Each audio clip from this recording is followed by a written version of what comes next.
Okay, everyone, happy long weekend. So, doing this on Thursday to wrap up what happened this week, like we always do, and then talk about what is going to potentially happen into next week. And then, of course, as always, what I do after this is I run all of the algorithms for the Stats Edge Trading Pro members so that they have lots of time to look at everything that has come out. They know the entry prices, exit prices, stop losses, all of that sorted. You can also make sure you're in the Discord room. If you are a Stats Edge Pro member, get into the Discord room. If you're not, give us a try, get into the Discord room because the alert bot will just fire off when any of these prices are hit. Also, it's going to be for our day trading systems, which I'm teasing a little bit because they are working okay. Continuing to build those out before I go too public with them. But current Stats Edge Pro members are beta testing those as well. So they're getting those signals, even though I haven't done the whole kind of videos on what they're about. So lots of trading going on here. One of those things that because I'm spending so much time in cash, taking a couple trades a week in this volatile market, gives me more time to think of and build new strategies and new ideas. So I'm super excited for that. Now, without further ado, we're always going to get into this starting with Bitcoin like we normally do.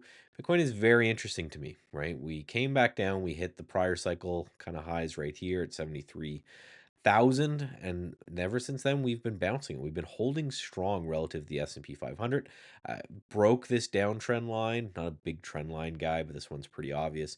Broke this little downtrend line. Looks like we're closing above that today. There's still a couple hours to go here and that as well. So Bitcoin has been doing fairly well considering everything else is kind of stuck in this range. And I said this last week, and I'll reiterate it this week. I would not be surprised if we are stuck in the shadow of this insane candle where the tariffs were rolled back. I wouldn't be surprised if we were inside of this candle for the rest of the next couple weeks until the next tariff news comes out, a deal is made, or there's another billion. I know he increased tariffs again, and the market didn't really seem to care too much. So it's one of those things where we just got to wait until something kicks us out of this zone. And because it is such a big zone, I would not be at all surprised if we're just here for a very long time because we certainly could be, right? We certainly could be here for uh, months, right? I wouldn't, probably not months. I'd say definitely weeks. Just because, again, this was such a big range candle. There's so much emotion caught up in this candle that as long as we're inside the shadow of this, I don't really see too much happening. But what we can do under the hood is we can look for some relative strength. So, ITA, for example, is the aerospace industry. And again, now I'm comparing. Before I was comparing everything to the March 2025 lows. I'm still looking at that. But then I'm also comparing it to this large candle that happened here for relative strength and weakness. So here's the March 2025 lows on ITA, which is the defense sector. And we're in the high end trying to break out of the big range of that candle. So if we go back to the SPY, you can see we're below the March 2025 lows. And then this candle right here is, we're in kind of the middle of it. So right back to ITA. So ITA is defense. Think like Lockheed Martin, Boeing, aerospace and defense. It seems to be doing quite well. And if you kind of zoom out here and look at the long-term chart, this is very interesting where we were inside this range. We may have just kind of faked everybody out, and now we could be looking strong. So I'm very interested in the defense sector. It's definitely something I will take a look at more if when I'm running my algorithms of Stats Pro, if any defensive names come through, then that's what I'm going to keep an eye on here as well. So that's something to keep an eye on as well.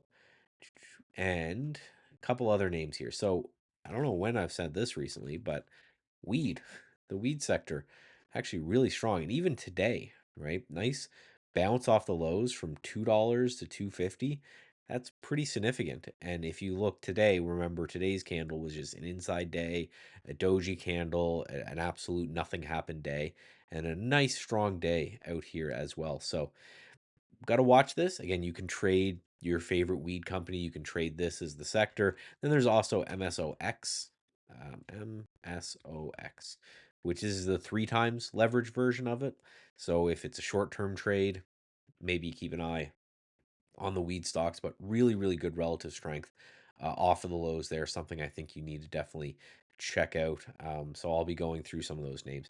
Now, For context, right, this is probably the worst sector that's ever existed, from $600 down to three.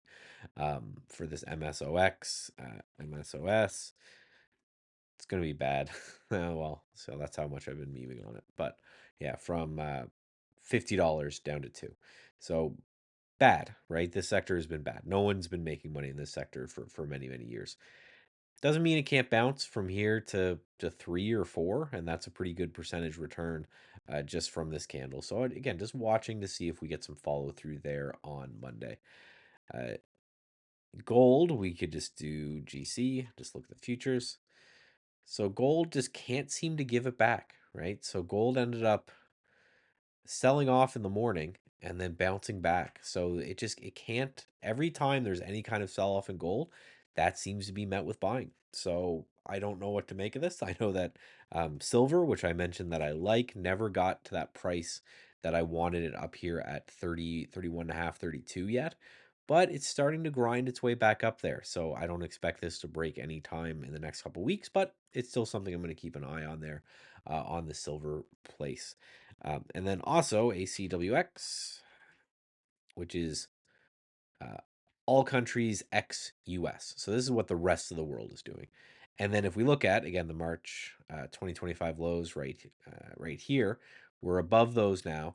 And we've recovered quite a bit of this gap down. This would have been the tariff news that took place right here. And it seems to be pretty strong. So look around the rest of the world. The rest of the world seems to be doing okay. Gold seems to be doing okay. And a lot of that just might be the weakness here in the dollar, which had this big breakout of this strong resistance and then fell right back through with all the tariff news. And now it's down to the lows. It would be hilarious. It's not what I expect, but it'd be hilarious if we just broke back up through and just stayed in this range after faking out the bulls to the upside. Now we fake out to the bears to the downside, and everyone has a bad day.